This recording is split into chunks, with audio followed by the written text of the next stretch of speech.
سے برابری کرنے والوں کو سمجھ لینا چاہیے. جو بولتے ہیں عمر مدن نبی تو عمر مدن نبی بولتا ہے نا, اس کو سمجھ لینا چاہیے. تم اپنے خون کا ایک گھونٹا اپنا ہی خون پی سکتے ہو؟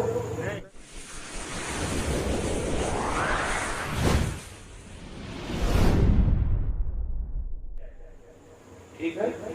اللہ کے رسول صلی اللہ علیہ وسلم اس عمل کو بہت پسند کرتے تھے, حجامہ کو بہت پسند فرماتے تھے. ٹھیک ہے نا. تو اکثر اللہ کے رسول صلی اللہ علیہ وسلم پٹنا لگواتے تھے, سوپی لگواتے تھے. اب اس سے جو خون رس رس کے باہر نکلتا تھا, وہ پیالے میں جمع ہو جاتا تھا. اب جب پیالے میں وہ خون جمع ہو گیا, اللہ کے رسول نے ایک صحابی کو ڈاکا, اتنے جو. اب جب صحابی قریب آئے تو رسول کائنات صلی اللہ علیہ وسلم نے ارشاد فرمایا کہ اس کو لو اور بہتر مقام پر رکھ دینا. لے جاؤ اس کو کسی بہتر مقام پر ڈال دینا, رکھ دینا. صحابی نے لے تو لیا. دیکھو کتنی بھالوباسا تھی حضور سے. میں یہی بتانا چاہتا ہوں کتنی بھالوباسا تھی کہ صحابی نے اسے لیا, لے کے چلے. آبادی میں کوئی جگہ ایسی نہ ملی کہ جہاں اس کو رکھ سکیں. بغان میں بھی ایسی جگہ نہ مل سکی کہ رکھ سکے, تو پہاڑ پہ چلے گئے کہ بلند مقام پہ چلے, وہاں رکھ. سوچا کہ یہاں رکھ دیں. پھر من نے کہا نا نبی کا رقت تو اچھے, نبی رقت تو اچھے ہے نا, یہ نبی کا خون ہے. دیکھو کتنی بھالوباسا ہے, یہ بتانا چاہتا ہوں. یہ نبی کا خون ہے.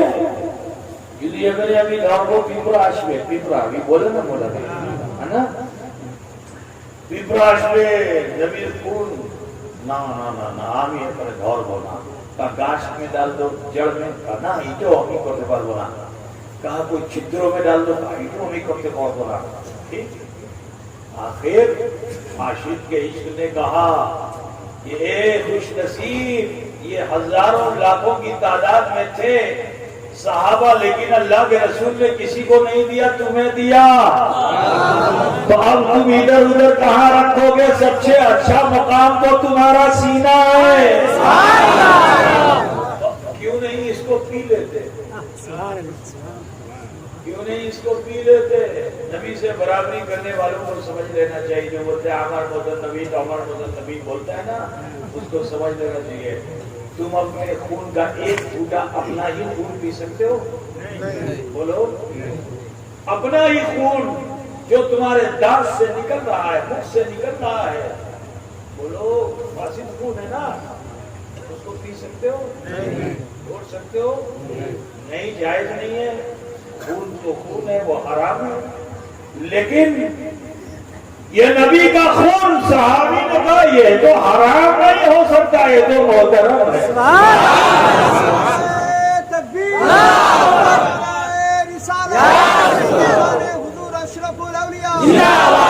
یہ تو محترم ہے. یہ تو ہم کو تو عشق نے کہا ادھر ادھر کہاں ڈالو گے, سب سے اچھی جگہ تو تمہارا سینہ ہے. نبی کا رقت تو پی لو. تو آج کل لوگ کہتے ہیں جیخنے آچھے, شرک آچھے, بدعت آچھے, ہے نا, بولتے ہیں نا. تو یہ بدعت شرک والوں سے پوچھنا چاہیے کہ اس صحابی نے جا کے نبی سے پوچھا کہ یا رسول اللہ کی ہمیں اپنا رقت تو کھاو دکھاو نا, نہیں کہ حضور سے آگے کہنا چاہیے. بولتے نا کیا کھانے لکھا ہے, کیا کھانے حضور نے کہا لکھا جو بخاری میں اچھے کہ مسلم میں اچھے, ایسا بولتے نا. تو اب پوچھنا یہ چاہتے ہیں یہ بخاری اور مسلم میں ہی ہے, یہ صحائح ستہ میں ہی ہے, یہ شفا شریف میں ہی ہے. تمام حدیثوں کی کتابوں میں یہ مل جائے گا واقعہ. میں پوچھنا چاہتا ہوں کہ نبی کا رقت پینے کے لیے صحابی نے نبی سے پوچھا؟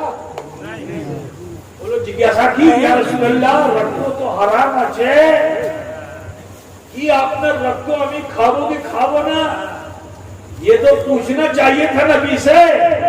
لیکن عاشق نے کہا کہ اے عاشق اس سمے سوال کرنے کا موقع نہیں ہے, عقیدت کے مظاہرے کا موقع ہے. تیری اس عقیدت کو ہی شریعت بنا دیا. نعرہ تکبیر، نعرہ رسالت، عظمت مصطفیٰ، نعرہ تکبیر، نعرہ رسالت.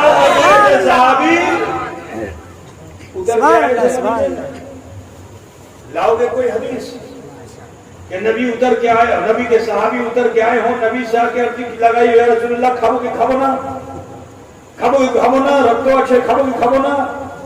آگے پوچھا، عشق نے کہا دیر مت کرو، جو نعمت ملی ہے کہیں چلی نہ جائے ہاتھ سے، کہیں اٹھ نہ جائے ہاتھ سے، دیری کربین نا، اتی شکرو اس کو سینے میں دھریے لو، اتی شکرو دھریے لو. جلدی سے صحابی نے ہونٹوں سے لگایا، ایک سانس میں نہیں پیا، 3 سانس میں رک کے پیا. معلوم کیا ہوا کہ یہ بے خودی نہیں تھی، یہ خودی تھی. بے خودی اور دیوانگی میں نہیں پیا تھا، ہوش میں پیا تھا. اگر دیوانگی میں پیتے تو ایک بار میں پی جاتے. مثال کے طور پر اسود کڑوی ہوتی نا، اسود بولتے نا، کیا بولتے ہیں دوا اسود ہے نا. تو کسی مریض کو، روگی کو، اس کو بخار ہو، کڑوی کڑوی دوا اس کو دو تو 3 بار میں پیے گا کہ 1 بار میں؟ ایک بار بے خودی میں پینا، جلدی جھٹ سے پی جانا ہے نا. لیکن یہ نبی کا وقت تھا، اس کو صحابی نے بے خودی میں دیوانگی میں نہیں پیا تھا، بڑے ہوش میں پیا تھا. کیونکہ نبی نے فرمایا ہے کہ جب پینا ہو تو جلدی جلدی مت پیو، ٹھہر ٹھہر کے پیو، 3 سانسوں میں پیو. بھول گیا کہ نہیں بھول گیا؟ صحابی نے اسے پی لیا. اب جب پی کر نبی کی بارگاہ میں حاضر ہوئے، میرے آقا اگر خطا ہوتی تو سب کے سامنے نہیں فرماتے. حضور کی عادت کریمانہ تھی کہ اگر صحابی جدی کوئی کھوتی کرتے تھے نا تو حضور صلی اللہ علیہ وسلم سب کے سامنے اس کی کھوتی کو نہیں بیان کرتے تھے، اس کو لجت نہیں کرتے تھے. ٹھیک ہے نا، کہیں سائڈ میں مل جاتا تو اس کو بجھا دیتے تھے. ٹھیک، بولو یہ کھوتی تھی. اور صحابی آئے، آنے کے بعد حضور نے ان کو دیکھا، جیسے ہی دیکھا، بولو حضور تو سب کو دیکھتے ہیں نا. ایک صحابی آئے زنا کر کے، حضور نے ان کو بھی دیکھا لیکن ان سے نہیں کہا کہ تم آج کیا کر کے آئے ہو. یہی میں بتانا چاہتا ہوں، عقیدے کو سمجھتے چلو، زیادہ لمبی بات نہیں کروں گا. میری گفتگو سے ایمان و عقیدے کو کی اصلاح کرو. آج بہت سے لوگ ہمیں دھوکہ دیتے ہیں، ہے نا. زنا کر کے آیا، گناہ کر کے آیا، صحابی آگے بیٹھے ہیں، حضور نہیں بولے. ٹھیک، حضور نہیں بولے کہ تم آج کیا کر کے آئے. کیا حضور نہیں جانتے تھے؟ ارے بولو بھائی، جانتے تھے نا، لیکن بولے نہیں کیونکہ کھوتی کر کے آیا تھا. دوسرے صحابی نبی کا خون پی کے آئے تھے، نبی کا رقم پی کر آئے تھے. تو رسول کائنات صلی اللہ علیہ وسلم کو اسے بھی چھپا دینا چاہیے تھا کہ کیوں کھوتی.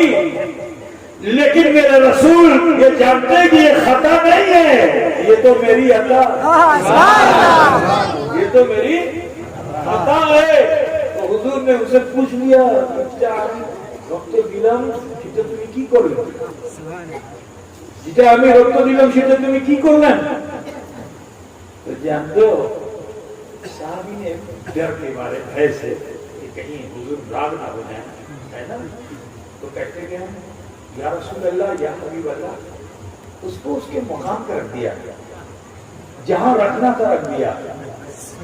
جہاں بغلا میں کیا بولتے ہیں مجھے نہیں معلوم ہے، جہاں رکھنا تھا যেখানে রাখা সেখানে আমি রাখলাম,